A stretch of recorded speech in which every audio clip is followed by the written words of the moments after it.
Hi friends, ഏവർക്കും Appitco Malayalam ചാനലിലേക്ക് സ്വാഗതം. ഞാൻ മധു. നമ്മൾ ഈ വീഡിയോയിലൂടെ നോക്കുന്നത് സി ലാംഗ്വേജിലുള്ള ഇഫ് എൽസ് സ്റ്റേറ്റ്മെൻറ്റ് എന്താണ് എന്നുള്ളതിനെക്കുറിച്ചാണ് നമ്മൾ ഈ വീഡിയോയിലൂടെ പരിശോധിക്കുന്നത്. നമ്മൾ ഇതിനു മുൻപ് ഫോർ ലൂപ്പിലും അതുപോലെ തന്നെ വൈൽ ലൂപ്പിലും കണ്ടീഷൻ ചെക്ക് ചെയ്യുക എന്നുള്ളൊരു കാര്യം നോക്കിയിരുന്നു. അപ്പോൾ അതിൽ ഒരൊറ്റ കണ്ടീഷൻ ചെക്ക് ചെയ്യും, അത് ട്രൂ ആണെങ്കിൽ അത് ആ ബോഡിക്കകത്ത് പ്രവേശിക്കും, ആ കോഡ് എക്സിക്യൂഷൻ നടക്കുന്നതാണ്. പക്ഷേ നമ്മൾ ഈഫ് എൽസ് ഇല്ലെങ്കിൽ എൽസ് ഈഫ് സ്റ്റേറ്റ്മെൻറ്റ് യൂസ് ചെയ്യുന്ന സമയത്ത് മൾട്ടിപ്പിൾ കണ്ടീഷൻ ചെക്ക് ചെയ്യാൻ കഴിയും എന്നുള്ളതാണ് ഈ ഈഫ് എൽസിൻ്റേതായിട്ടുള്ള ഒരു പ്രത്യേകത. ഓക്കെ, അപ്പോൾ അത് എങ്ങനെ ചെയ്യാം എന്നുള്ളതിനെക്കുറിച്ച് നമുക്കൊന്ന് നോക്കാം. നമ്മുടെ വീഡിയോയിലേക്ക് കടക്കുന്നതിന് മുൻപ് നമ്മുടെ ചാനൽ സബ്സ്ക്രൈബ് ചെയ്യാത്ത എല്ലാ സുഹൃത്തുക്കളും അതൊന്ന് സബ്സ്ക്രൈബ് ചെയ്ത് ഒന്ന് ഹെൽപ്പ് ചെയ്യണം. അതോടൊപ്പം നിങ്ങൾക്ക് ഈ വീഡിയോ ഇഷ്ടപ്പെട്ടെങ്കിൽ ഒന്ന് ലൈക്ക് ചെയ്യാൻ മറക്കരുത്. അതുപോലെ തന്നെ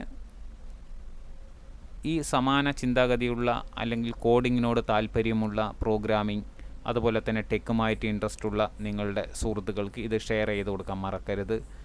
നിങ്ങളുടേതായിട്ടുള്ള സംശയങ്ങളോ അതുപോലെ നിങ്ങളുടേതായിട്ടുള്ള നിർദ്ദേശങ്ങളോ ഉണ്ടെങ്കിൽ അത് കമൻറ്റിലൂടെ അറിയിക്കാവുന്നതാണ്. കഴിയുന്നത്ര വേഗം അതിനൊരു റിപ്ലൈ തരുന്നതായിരിക്കും. ഓക്കെ, നമ്മുടേതായിട്ടുള്ള ഈഫ് എൽസ് എന്താണ് എന്നുള്ളതിനെക്കുറിച്ചാണ് നമ്മൾ ഇനി നോക്കുന്നത്.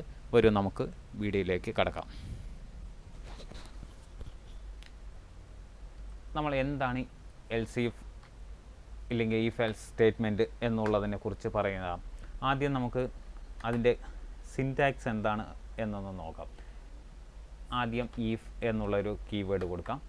ഇതിനകത്ത് ഈ പാരാന്തസിസിനകത്ത് ഈഫ് എന്നുള്ള കീവേഡ് കഴിഞ്ഞാൽ ഒരു ബ്രാക്കറ്റ് അല്ലെങ്കിൽ പാരാന്തസിസ്, ഇതിനകത്താണ് നമ്മൾ കണ്ടീഷൻ ചെക്ക് ചെയ്യുന്നത്. ഓക്കെ, ഇനി അതിനുശേഷം അതിനൊരു ബോഡി ഉണ്ട്. ഇപ്പോൾ ആദ്യത്തെ കണ്ടീഷൻ ട്രൂ ആവുകയാണെങ്കിൽ ഈ ബോഡിക്കകത്ത് വരുന്നതായിരിക്കും. ഓക്കെ, ഈ ബോഡിക്കകത്ത് വരുന്നതായിരിക്കും. ഇനി ഈ കണ്ടീഷൻ ഫെയിൽ ആവുകയാണെങ്കിൽ, ആദ്യത്തെ കണ്ടീഷൻ ഫെയിൽ ആവുകയാണെങ്കിൽ സെക്കൻഡ് അതിൻ്റെ ബോഡിക്കകത്ത് വരുന്നതിനാണ്. ഇതിനെയാണ് എൽസ് എന്ന് പറയുന്നത്. ഓക്കെ, എൽസ് എന്ന് പറയും. അപ്പം നമുക്ക് നോക്കാം. ഞാനിവിടെ ഒരു കണ്ടീഷൻ കൊടുക്കുന്നുണ്ട്, നമ്പർ എന്നുള്ളതൊന്ന് കൊടുക്കുന്നുണ്ട്. ഇവിടെ ഇൻറ്റ് എന്ന് വേണ്ടി വരുന്നുണ്ട്. ഇൻറ്റ് നമ്പർ ഇവിടെ കൊടുത്തു. ഓക്കെ, ഇനി കണ്ടീഷൻ ചെക്ക് ചെയ്യാം നമുക്ക്. എങ്ങനെ?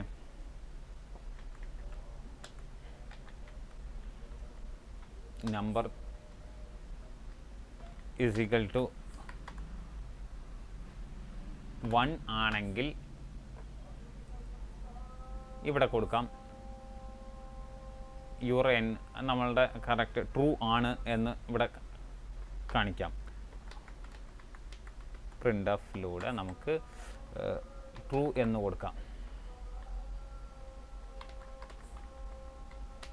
ട്രൂ എന്ന് കൊടുക്കാം. ഓക്കെ, ഇനി ഇതല്ലെങ്കിൽ എന്ത് സംഭവിക്കും എന്നുള്ളത് നമുക്ക് ഇവിടെ കൊടുക്കാം. ഇവിടെ കൊടുക്കും. ഇതിൽ ഫാൾസ് എന്ന് കൊടുക്കാം. ഓക്കെ, എന്താണ് എൽസ് ഈഫ് എന്നുള്ളതിനെ കുറിച്ച് ആദ്യം മനസ്സിലാക്കാം. അതിനുശേഷം മൾട്ടിപ്പിൾ കണ്ടീഷൻ ചെക്ക് ചെയ്യാം. ഓക്കെ, ആദ്യത്തതിൽ നമ്മൾ നോക്കുകയാണെങ്കിൽ നമ്മളിവിടെ ഒരു 10 എന്ന് കൊടുക്കാൻ, നമ്പർ അസൈൻ 10 എന്ന് കൊടുക്കാം. ഓക്കെ, ഇപ്പോൾ ആദ്യത്തതിൽ ഒരു വേരിയബിൾ ഡിക്ലെയർ ചെയ്തു. ആ വേരിയബിൾ ഡിക്ലെയർ ചെയ്ത ശേഷം ആ വേരിയബിളിന് ഒരു വാല്യൂ അസൈൻ ചെയ്ത് കൊടുത്തു. ഈ വേരിയബിളിൽ വാല്യൂ അസൈൻ ചെയ്ത് കൊടുത്ത ശേഷം നമ്മളൊരു കണ്ടീഷൻ ചെക്ക് ചെയ്യുന്നതിന് വേണ്ടി ഈഫ് എന്നുള്ളൊരു കീവേഡ് യൂസ് ചെയ്തു. അതിൻ്റെ പാരാന്തസിസിനകത്താണ് കണ്ടീഷൻ ചെക്ക് ചെയ്യുന്നതിന്. അപ്പോൾ ഈ condition number is equal to 1 എന്നുള്ളതാണ്. ഈ ഓപ്പറേറ്റർ എന്താണ് എന്നുള്ളതിനെ കുറിച്ചെല്ലാം നമ്മൾ ഓപ്പറേറ്റർ എന്നുള്ള ആ ഒരു വീഡിയോയിലൂടെ വിശദമാക്കിയിട്ടുള്ളതാണ്. ഇത് മനസ്സിലായിട്ടില്ലാത്തവർ അതൊന്ന് വാച്ച് ചെയ്ത ശേഷം നമ്മുടെ ആ ഓപ്പറേറ്റർ അതിനെ കുറിച്ചുള്ള വീഡിയോ ഉണ്ട്, അതൊന്ന് വാച്ച് ചെയ്ത ശേഷം ഇത് കാണാവുന്നതാണ്. ഓക്കെ, അപ്പോൾ ഈ നമ്പർ ഈസ് ഈക്വൽ ടു 1 ആണെങ്കിൽ ഈ പറഞ്ഞിട്ടുള്ള ബോഡിക്കകത്ത് പ്രവേശിക്കുന്നതായിരിക്കും. ഈ ബോഡിക്കകത്ത് പറഞ്ഞിട്ടുള്ളത് എന്താണ്? ട്രൂ എന്നുള്ളതാണ്. അത് ഉദ്ദേശിക്കുന്നത് നമ്മൾ എൻട്രി ചെയ്ത നമ്പർ ശരിയാണ് എന്നുള്ളത്. ഇനി ഇതല്ലെങ്കിൽ എൽസ് പാർട്ടിലേക്കായിരിക്കും നമ്മൾ എൻട്രി ചെയ്തത് ഫാൾസ് ആവുകയാണെങ്കിൽ ഇപ്പോൾ ഇവിടെ നമ്മൾ കണ്ടീഷൻ ചെക്ക് ചെയ്തിട്ടുള്ളത് നമ്പർ ഈസിക്കൽ ടു 1 ആണെങ്കിൽ മാത്രമേ ഈ ആദ്യത്തെ ബോഡിക്കകത്ത് ഈഫിനകത്തുള്ള ബോഡിക്കകത്ത് വരുള്ളൂ, അല്ലെങ്കിൽ എൽസ് പാർട്ടിലേക്കാണ് പോകുന്നത്. ഇതല്ലെങ്കിൽ അത് എന്നുള്ളതാണ് ഉദ്ദേശിക്കുന്നത്. ഓക്കെ, അപ്പോൾ ആദ്യത്തതിൽ നമ്മൾ കൊടുത്തിട്ടുള്ള വാല്യൂ കറക്റ്റ് ആണെങ്കിൽ ട്രൂ എന്നുള്ള ഈ സ്റ്റേറ്റ്മെൻറ്റ് വർക്ക് ചെയ്യും. ഇനി അതല്ല, നമ്മൾ തെറ്റായിട്ടാണ് ഈ വാല്യൂ അവിടെ അസൈൻ ചെയ്തിട്ടുള്ളതെങ്കിൽ എൽസ് പാർട്ടായിരിക്കും വർക്ക് ചെയ്യുന്നത്. ഓക്കെ, മനസ്സിലായി കാണും എന്ന് വിചാരിക്കുന്നു. ഞാനിത് ഒരു സ്റ്റെപ്പ് താഴെ ഇറക്കുന്നുണ്ട്. ഇപ്പോൾ നിങ്ങൾക്ക് വളരെ വ്യക്തമായി മനസ്സിലായി കാണും എന്ന് വിചാരിക്കുന്നു. ഇത് ഒന്നുകൂടി താഴെ ഇറക്കി കൊടുക്കാം. ഇപ്പോൾ നോക്കിക്കോളൂ. ആദ്യം ഇതിന് രണ്ട്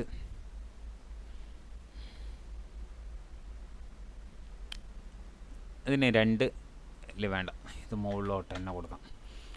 ആദ്യത്തെ പാർട്ട് ഒരു ബോഡി, രണ്ടാമത്തതിനുള്ളതായിട്ടുള്ള ഒരു ബോഡി. ഇതാണ് ഈഫ് എൽസിൻ്റെ ഒരു സ്ട്രക്ചർ. ഓക്കെ, ഇത് മനസ്സിലാക്കിയാൽ മാത്രം മതി. ആദ്യം ഈഫ് എന്നുള്ളൊരു കീവേഡ്, അതിന് ശേഷം ഒരു പാരാന്തസിസ്, അതിനകത്ത് കണ്ടീഷൻ ചെക്ക് ചെയ്യുന്നു. ഈ കണ്ടീഷൻ ട്രൂ ആവുകയാണെങ്കിൽ ഈ പ്രിൻ്റ് എഫ് വർക്ക് ചെയ്യും, ട്രൂ എന്നുള്ളത്. ഇനി നമ്മൾ ഈ കൊടുത്തിട്ടുള്ള വാല്യൂ ഇതിന് മാച്ച് അല്ലാത്ത വാല്യൂ ആണ് വരുന്നതെങ്കിൽ ഇത് ഫാൾസ് ആവും. ഫാൾസ് ആവുന്ന മുറയ്ക്ക് അടുത്ത പാർട്ടിലോട്ട് പോകും. അത് എൽസ് പാർട്ടിലോട്ടാണ് പോകുന്നത്. ആ എൽസ് പാർട്ടിൽ നമ്മൾ കോഡ് എഴുതി കൊടുത്തിട്ടുള്ളത് ഫാൾസ് എന്നുള്ളതാണ്. ഇതിപ്പോൾ നമുക്ക് മനസ്സിലാവുന്നതിന് വേണ്ടിയിട്ടാണ് പ്രിൻ്റ് എഫ് എന്നുള്ളത് കൊടുത്തത്. നമ്മൾ വലിയ പ്രോഗ്രാം എല്ലാം ചെയ്യുന്ന സമയത്ത് പലതരത്തിലുള്ള സ്റ്റേറ്റ്മെൻറ്റുകളായിരിക്കും ഇതിനകത്ത്, അല്ലെങ്കിൽ പലതരത്തിലുള്ള കോഡുകളായിരിക്കും പ്രോസസ്സിങ് ചെയ്യുന്നതിന് വേണ്ടി എഴുതുന്നത്. ഓക്കെ, ഇത്രമാത്രം മനസ്സിലാക്കുക. ഇപ്പോൾ എന്താണ് ഈഫ് എൽസ് എന്നുള്ളതിനെ കുറിച്ച് ഇപ്പോൾ ഒരു ഐഡിയ കിട്ടിക്കാണും എന്ന് വിചാരിക്കും. നമുക്കൊന്ന് റൺ ചെയ്ത് നോക്കാം. ഞാൻ ബിൽഡ് ചെയ്യുന്നുണ്ട്. ഇപ്പോൾ നോക്കൂ, ഒരു എററും ഇല്ല, കറക്റ്റായിട്ട് വന്നിട്ടുണ്ട്. ഇനി നമുക്ക് ഇതൊന്ന് റൺ ചെയ്ത് നോക്കാം. ഇപ്പോൾ ഇതാണ്ടോ, ഫാൾസ് എന്നുള്ള ഒരു റിസൾട്ടാണ് നമുക്ക് ഇവിടെ വന്നിട്ടുള്ളത്. കാരണം എന്താണെന്ന് വെച്ച് കഴിഞ്ഞാൽ നമ്മളിവിടെ എൻട്രി ചെയ്ത് കൊടുത്ത നമ്പർ, അല്ലെങ്കിൽ അസൈൻ ചെയ്ത നമ്പർ 10 എന്നാണ്. പക്ഷേ നമ്മളിവിടെ കണ്ടീഷനിൽ പറഞ്ഞു കൊടുത്തിട്ടുള്ളത് നമ്പർ ഈസിക്കൽ ടു 1 ആണെങ്കിൽ ഈ ട്രൂ എന്നുള്ളത് വർക്ക് ചെയ്യായിരുന്നു. പക്ഷേ ഇവിടെ നമ്മൾ കൊടുത്തിട്ടുള്ളത് 1 എന്നായതുകൊണ്ട് ട്രൂ വന്നില്ല. കാരണം എന്താ പറയുക, അസൈൻ ചെയ്ത വാല്യൂ 10 ആണ്. ആയതുകൊണ്ട് ആദ്യത്തെ ഈ ബോഡിക്കകത്ത് കയറാതെ എൽസ് പാർട്ടിലുള്ള ബോഡിക്കകത്താണ് കയറിയത്. ഓക്കെ, ഇതാണ് ഈ പറയുന്ന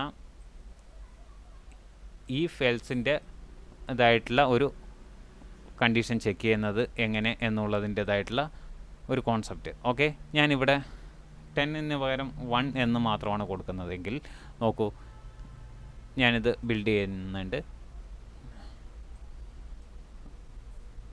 അത് എറേഴ്സൊന്നും ഇല്ലാതെ തന്നെ വന്നിട്ടുണ്ട്. ഇനി നമുക്ക് റൺ ചെയ്യുന്നുണ്ട്. ഇപ്പോൾ നോക്കൂ, ട്രൂ എന്നുള്ളത് വന്നു. ഇപ്പോൾ ഇവിടുത്തെ വാല്യൂ, നമ്മളുടെ വേരിയബിളിലുള്ള വാല്യൂ 1 ആണ്. ഇവിടെ നമ്പർ ഈസിക്കൽ ടു 1 എന്നാണ്.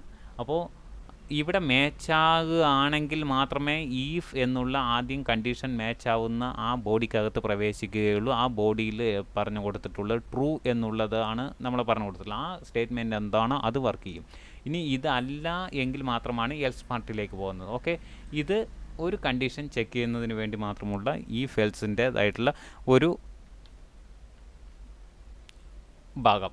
ഇനി അടുത്തത് നമുക്ക് നോക്കുകയാണെങ്കിൽ മൾട്ടിപ്പിൾ കണ്ടീഷൻ ചെക്ക് ചെയ്യാം എന്നുള്ളതാണ്. അപ്പോൾ മൾട്ടിപ്പിൾ കണ്ടീഷൻ ചെക്ക് ചെയ്യുക എന്ന് പറയുന്ന സമയത്ത് ആദ്യം നമ്പർ ഈസിക്കൽ ടു 1 ആണെങ്കിൽ അത് ഇവിടെ ഇങ്ങനെ കൊടുക്കാം. നമുക്ക് നമ്പർ ഈസിക്കൽ ടു, അതിന് പകരം ഗ്രേറ്റർ ദാൻ 0 ആണെങ്കിൽ ഇവിടെ നമുക്കൊരു പോസിറ്റീവ് നമ്പർ എന്ന് കൊടുക്കാം. പോസിറ്റീവ് നമ്പർ എന്ന് കൊടുക്കാം. ഇനി രണ്ടാമത്തതിൽ ഒരു കണ്ടീഷൻ ചെക്ക് ചെയ്യേണ്ടതുണ്ട്. ഇപ്പോൾ ആദ്യത്തതിൽ ഒരൊറ്റ കണ്ടീഷൻ മാത്രമേ നമ്മൾ ഇവിടെ ചെക്ക് ചെയ്തിരുന്നുള്ളൂ ഇതിനു മുൻപ്. ഇനി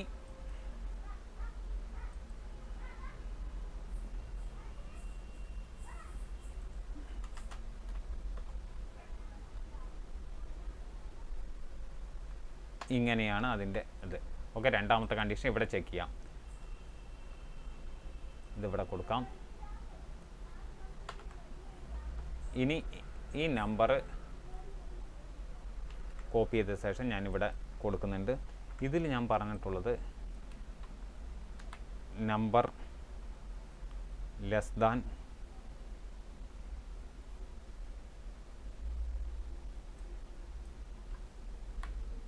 ദാൻ സീറോ ആണെങ്കിൽ, സീറോനേക്കാളും താഴെയാണെങ്കിൽ എന്താണ്, നമ്പർ ലെസ് ദാൻ സീറോ ആണെങ്കിൽ അതൊരു നെഗറ്റീവ് നമ്പർ ആണ്. ഓക്കെ, ഇതാണ് സാധാരണ ഒരു ബേസിക് ആയിട്ട് പഠിക്കുന്നവർക്ക് യൂസ് ചെയ്യാവുന്നതായിട്ടുള്ള ഒരു സ്റ്റേറ്റ്മെൻ്റ് എന്ന് വേണമെങ്കിൽ പറയാം, നെഗറ്റീവ് നമ്പർ. അതോടൊപ്പം തന്നെ ഇനി ഒരു കണ്ടീഷൻ കൂടി നമുക്ക്, ഇത് രണ്ടെണ്ണം, ഒന്ന് ആദ്യത്തെ കണ്ടീഷൻ നമ്മൾ നോക്കി, നമ്പർ ഗ്രേറ്റർ ദാൻ സീറോ ആണെങ്കിൽ അതൊരു positive number, number less than zero ആണെങ്കിൽ, ആ സീറോ ആണെങ്കിൽ എന്താണ്, സീറോനേക്കാളും താഴെ എന്ന് പറയുമ്പോൾ അതൊരു നെഗറ്റീവ് നമ്പർ ആയിരിക്കും. ഇനി ഇതേതും അല്ലെങ്കിൽ അതേതായിരിക്കും, സീറോ എന്നുള്ളതാണ്. ഈ സീറോനേക്കാളും വലുതും അല്ലെങ്കിൽ സീറോനേക്കാളും താഴെയും ആണെങ്കിൽ പോസിറ്റീവും നെഗറ്റീവായി. ഇനി ഇതേതും അല്ലെങ്കിൽ എന്താണ്, സീറോ എന്നുള്ളതാണ്. അത് ഇവിടെ എൽസ് പാർട്ടിൽ ഇങ്ങനെ കൊടുക്കാം. ഇതാണ് മൂന്നാമത്തെ കണ്ടീഷൻ. ഓക്കെ, എത്ര കണ്ടീഷൻ വേണമെങ്കിലും ഇതുപോലെ എൽസ് ഇഫ് എന്ന് കൊടുത്തിട്ട് നമുക്ക് താഴെ താഴെ താഴെ നമുക്ക് കോഡ് ചെയ്തിട്ട് പോകാം. പക്ഷേ നമുക്ക് ഇവിടെ സിമ്പിളായിട്ട് നിങ്ങൾക്ക് മനസ്സിലാവുന്നതിന് വേണ്ടി ഇത്രമാത്രം ചെയ്താൽ മതിയാവും. അപ്പോൾ ഒരു ഐഡിയ ഇതിനെക്കുറിച്ച് നിങ്ങൾക്ക് ലഭിക്കുന്നതായിരിക്കും. ഓക്കെ, ഇനി ഞാനിവിടെ പറഞ്ഞു കൊടുക്കുന്നത്, ഇവിടെ സീറോ എന്ന് കൊടുക്കുന്നുണ്ട്. ഇപ്പോൾ നോക്കിക്കോളൂ, ആദ്യം ഞാനൊരു വേരിയബിൾ ഡിക്ലെയർ ചെയ്തു, ആ വേരിയബിളിലോട്ട് ഒരു വാല്യൂ കൊടുത്തു. ഈ വാല്യൂ 1 എന്നാണ്. ഈ വാല്യൂയിലോട്ട് ഞാനൊരു കണ്ടീഷൻ ചെക്ക് ചെയ്യുന്നുണ്ട്. അപ്പോൾ അത് കണ്ടീഷൻ ചെക്ക് ചെയ്യുന്നതിന് വേണ്ടിയുള്ള ഈഫ് എന്നുള്ള കീവേഡ് യൂസ് ചെയ്തു. അതിനകത്തൊരു പാരാന്തസിസ്, അതിനകത്ത് കണ്ടീഷൻ ചെക്ക് ചെയ്യുകയാണ്. നമ്പർ ഗ്രേറ്റർ ദാൻ സീറോ ആണെങ്കിൽ ആ ആദ്യത്തെ പാർട്ട് വർക്ക് ചെയ്യും, എത്ര പോസിറ്റീവ് എന്നുള്ളത്. ഇനി ഇതെല്ലാം സീറോനേക്കാളും താഴെ ആണെന്നുണ്ടെങ്കിൽ അതൊരു നെഗറ്റീവ് നമ്പർ ആണ്. ആയതുകൊണ്ട് ഇവിടെ നെഗറ്റീവ് നമ്പർ എന്ന് നമ്മളിവിടെ കൊടുത്തിട്ടുണ്ട്. അപ്പോൾ ആദ്യത്തെ പാർട്ടിൽ കയറില്ല, അതിന് പകരം രണ്ടാമത്തെ പാർട്ടിലായിരിക്കും കയറുന്നത്. ഇല്ലെങ്കിൽ എൽസ് ഇഫിലെ രണ്ടാമത്തെ ഈ പറഞ്ഞു കൊടുത്തിട്ടുള്ള കണ്ടീഷൻ നമ്മളുടെ നോക്കൂ, നമ്പർ ലെസ് ദാൻ സീറോ ആണ്. ആയതുകൊണ്ട് ഇത് മാച്ച് ആവുകയാണെങ്കിൽ ഈ ബോഡിയിലായിരിക്കും കയറുന്നത്. ഇനിയിപ്പോൾ ഇതും ആദ്യത്തെ കണ്ടീഷനും മാച്ച് ആയില്ല, രണ്ടാമത്തെ കണ്ടീഷനും മാച്ച് ആയില്ലെങ്കിൽ മാത്രമാണ് പിന്നീട് ഇവിടെ എൽസ് എന്നുള്ളൊരു പാർട്ട് മാത്രം കൊടുത്താൽ മതി. ഓക്കെ, ഇവിടെ എൽസ് ഈഫ് എന്ന് പിന്നീട് കൊടുക്കേണ്ടതായിട്ടുള്ള ആവശ്യമില്ല. ഓക്കെ, അപ്പോൾ ആദ്യത്തെ രണ്ട് കണ്ടീഷനും ഫെയിലാവുന്ന സമയത്ത് മാത്രമാണ് മൂന്നാമത്തെ കണ്ടീഷനിലോട്ട്, ഇവിടെ കണ്ടീഷൻ എഴുതേണ്ട ആവശ്യമില്ല. ഇത് രണ്ടും ഫെയിലാവുകയാണെങ്കിൽ മൂന്നാമത്തത് എന്ന് പറയുന്നത് അത് ഈ പറയുന്ന ഇതിലോട്ടേ വരികയുള്ളൂ. അത് താഴെ താഴെ എത്ര എൽസ് ഇഫ് എഴുതി കഴിഞ്ഞ ശേഷം ലാസ്റ്റ് എൽസ്, ഇതേതും അല്ലെങ്കിൽ എൽസ് പാർട്ടായിരിക്കും റൺ ആവുന്നത്. ഓക്കെ, അപ്പോൾ ഇതൊന്ന് നമുക്ക് ബിൽഡ് ചെയ്ത് റൺ ചെയ്യാം. ഞാനൊന്ന് ബിൽഡ് ചെയ്തു റൺ ചെയ്യുന്നുണ്ട്, ഡയറക്റ്റ് ബിൽഡ് ചെയ്ത് റൺ ചെയ്യുകയാണ്. ഇപ്പോൾ നോക്കൂ, ഇവിടെ പോസിറ്റീവ് നമ്പർ എന്ന് വന്നിട്ടുണ്ട്. കാരണം എന്താണെന്ന് വെച്ച് കഴിഞ്ഞാൽ നമ്പർ 1 എന്ന് കൊടുത്തിട്ടുണ്ട്. അപ്പം നമ്മളിവിടെ കണ്ടീഷനിൽ പറഞ്ഞു കൊടുത്തിട്ടുള്ളത് നമ്പർ ഗ്രേറ്റർ ദാൻ സീറോ. അപ്പോൾ സീറോനേക്കാളും വലിയ നമ്പർ ആണെന്നുണ്ടെങ്കിൽ നമ്മൾ ഈ പാർട്ടിൽ പറഞ്ഞു കൊടുത്തിട്ടുള്ളൂ. അപ്പോൾ ഈ ബോഡിക്കകത്ത് കയറി ഈ കണ്ടീഷൻ സാറ്റിസ്ഫൈ ആയതുകൊണ്ട് ഈ ബോഡിക്കകത്ത് കയറി. ഇനി ഇത് ഫെയിലാണെങ്കിൽ മാത്രമേ അടുത്തതിൽ ഏതാണോ മാച്ച് ആവുന്നത് അതിലോട്ട് കയറുകയുള്ളൂ. ഓക്കെ, അപ്പോൾ ആദ്യത്തെ തന്നെ മാച്ച് ആയതുകൊണ്ട് സീറോ നമ്പർ ഗ്രേറ്റർ ദാൻ സീറോനേക്കാളും മുകളിലുള്ള സംഖ്യ ആയതുകൊണ്ട് പോസിറ്റീവ് നമ്പർ എന്നുള്ളത് നമുക്ക് ഡിസ്പ്ലേ ചെയ്തു വന്നു. അതെങ്ങനെ വന്നു എന്ന് പറഞ്ഞത് മനസ്സിലായി കാണും എന്ന് വിചാരിക്കുന്നു. കാരണം എന്താണെന്ന് വെച്ച് കഴിഞ്ഞാൽ നമ്മൾ കണ്ടീഷൻ ഇവിടെ പറഞ്ഞു കൊടുത്തിട്ടുള്ളത് നമ്പർ ഗ്രേറ്റർ ദാൻ സീറോ ആണ്, സീറോനേക്കാളും വലുതായതുകൊണ്ട്. അപ്പോൾ ഇത് മാച്ചായി. നമ്മൾ കൊടുത്തിട്ടുള്ള നമ്പർ എന്ന് പറയുന്നത് 1 ആണ്, സീറോനേക്കാളും വലുതാണ്. ആയതുകൊണ്ട് ഈ കണ്ടീഷൻ മാച്ചായി. ബാക്കിയുള്ള ബോഡിക്കകത്തൊന്നും ഇത് കയറില്ല. ഇത് കഴിഞ്ഞാൽ ഉടനെ എക്സിറ്റായി പുറത്ത് വരുന്നതാണ്. ഓക്കെ, ഇതാണ്. ഇനി നമുക്ക് വേറൊരു നമ്പർ കൂടി ആഡ് ചെയ്ത് കൊടുക്കാം. ഞാനിവിടെ കൊടുക്കുന്നുണ്ട് 0 എന്ന് ഉള്ളൊരു വാല്യൂ ഞാൻ കൊടുക്കുന്നുണ്ട്. അതൊന്ന് ഞാൻ ബിൽഡ് ചെയ്ത് റൺ ചെയ്യുന്നുണ്ട്. ഇപ്പോൾ നോക്കൂ, 0 എന്നുള്ളത് വന്നു. കാരണം എന്താണ്, നമ്മൾ ആദ്യത്തെ കണ്ടീഷനിൽ റൺ ചെയ്യുന്ന സമയത്ത് ആദ്യം ഇവിടെ വന്നു, റൺ ആവുന്ന സമയത്ത് ഇവിടെ വന്നു, ഇവിടെ കണ്ടീഷൻ നോക്കുന്ന സമയത്ത് നമ്പർ ഗ്രേറ്റർ ദാൻ 0 എന്നാണ് കൊടുത്തിട്ടുള്ളത്. അത് മാച്ച് ആവില്ല. കാരണം എന്താണെന്ന് വെച്ച് കഴിഞ്ഞാൽ ഇത് 0 ആണ്. 0-നേക്കാളും വലുതാണെങ്കിൽ മാത്രമേ ഈ പറയുന്ന അതായിട്ടുള്ള സ്റ്റേറ്റ്മെൻറ്റ് റൺ ആവുകയുള്ളൂ. അല്ലെങ്കിൽ ഈ ബോഡി പാർട്ടിലോട്ട് ഇതുവരെയുള്ള ബോഡി പാർട്ടിലോട്ട് കയറുകയുള്ളൂ. അത് സാറ്റിസ്ഫൈ അല്ലാത്തത് കൊണ്ട് രണ്ടാമത്തെ നോക്കൂ. രണ്ടാമത്തേൽ കണ്ടീഷൻ പറഞ്ഞിട്ടുള്ളത് 0-നേക്കാളും താഴെ ആണെങ്കിൽ മാത്രമേ ഏത് ഈ വേരിയബിളിലുള്ള വാല്യൂ 0-നേക്കാളും താഴെയാണെങ്കിൽ മാത്രമേ ഈ പറയുന്ന ബോഡി പാർട്ടിലേക്ക് കയറുകയുള്ളൂ. അത് സാറ്റിസ്ഫൈ അല്ല. ആയതുകൊണ്ട് ഇതേതും ഇതിന് 1, 2 അല്ലെങ്കിൽ പിന്നെ മൂന്നാമത്തെ പറഞ്ഞു കൊടുത്തിട്ടുള്ളത് ഈ പറഞ്ഞിട്ടുള്ളതിലാണ്. അപ്പോൾ ഈ എൽസ് പാർട്ടിലോട്ടാണ് ഇത് പ്രവേശിച്ചിട്ടുള്ളത്. ഓക്കെ, ആയതുകൊണ്ട് 0 എന്ന് വന്നു. ഇനി നമുക്കൊരു കാര്യം ചെയ്യാം. ഇനി ഞാൻ ഒരു നെഗറ്റീവ് നമ്പർ ഇവിടെ കൊടുക്കാം. അപ്പോൾ എങ്ങനെ വർക്ക് ചെയ്യുന്നു എന്ന് നമുക്കൊന്ന് നോക്കാം.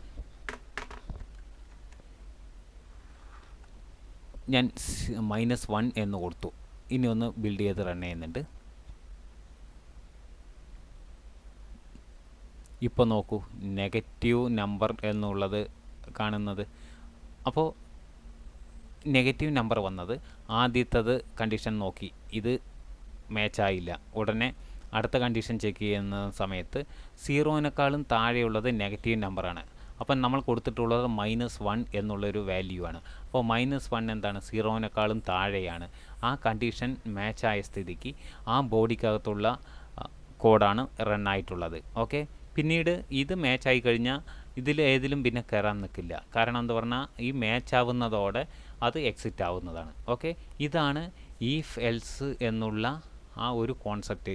ഇത് താഴെ നമുക്ക് എത്ര എൽസ് ഇഫ് വേണമെങ്കിലും ഇതുപോലെ താഴെ എഴുതിയിട്ട് നമുക്ക് ചെക്ക് ചെയ്യാം. ഇപ്പോൾ ഉദാഹരണം പ്രൊജക്റ്റുകൾ വലുതായിട്ടുള്ളതൊക്കെ ചെയ്യുന്ന സമയത്ത് കുറേ പാർട്ടുകൾ ഇത് താഴെ ചെയ്യേണ്ടതായിട്ട് വരും. അങ്ങനെയുള്ള സന്ദർഭങ്ങളിൽ അങ്ങനെയുള്ളതായിട്ട് യൂസ് ചെയ്യാം. ഇപ്പോൾ നമുക്ക് പഠിക്കുന്ന ആ ഒരു ടൈം ആയതുകൊണ്ട് സിമ്പിൾ ആയിട്ടുള്ള ആ ഒരു കോഡ് യൂസ് ചെയ്യുന്നതാണ് നമുക്ക് ആശയക്കുഴപ്പം ഒഴിവാക്കാനായിട്ട് ഉപയോഗിക്കുക. പിന്നെ ഒരു സ്റ്റെപ്പ് ഇത് മനസ്സിലായി കഴിഞ്ഞാൽ പിന്നെ നമ്മളുടേതായിട്ടുള്ള ഇൻട്രസ്റ്റോടെ കൂടുതലായിട്ടുള്ള കോഡ് എഴുതിയിട്ട് നമുക്ക് മുന്നോട്ട് പോകാവുന്നതാണ്. ഓക്കെ, അപ്പോൾ എന്താണ് ഈ ഫെൽസ് എന്നുള്ളതിനെ കുറിച്ച് നിങ്ങൾക്ക് മനസ്സിലായി കാണും എന്ന് വിചാരിക്കുന്നു. ഈ വീഡിയോ ഇഷ്ടപ്പെട്ടെങ്കിൽ നിങ്ങളൊന്ന് ലൈക്ക് ചെയ്യണം. അതോടൊപ്പം നമ്മുടെ ചാനൽ സബ്സ്ക്രൈബ് ചെയ്യാത്ത എല്ലാ സുഹൃത്തുക്കളും ഇതൊന്ന് സബ്സ്ക്രൈബ് ചെയ്യണം. നിങ്ങൾക്ക് നിങ്ങളുടേതായിട്ടുള്ള സുഹൃത്തുക്കൾക്ക് ഈ വീഡിയോ ഷെയർ ചെയ്ത് കൊടുക്കാനും മറക്കരുത്. അതോടൊപ്പം നിങ്ങൾക്കുള്ള നിർദ്ദേശങ്ങളോ അതുപോലെ നിങ്ങളുടേതായിട്ടുള്ള സംശയങ്ങളോ ഉണ്ടെങ്കിൽ കമൻറ്റിലൂടെ അറിയിക്കാവുന്നതാണ്. കഴിയുന്നത്ര വേഗം അതിനൊരു റിപ്ലൈ തരുന്നതായിരിക്കും. ഓക്കെ, പുതിയൊരു വീഡിയോയുമായിട്ട് നമുക്ക് കണ്ടുമുട്ടാവുന്നതാണ്. Thank you.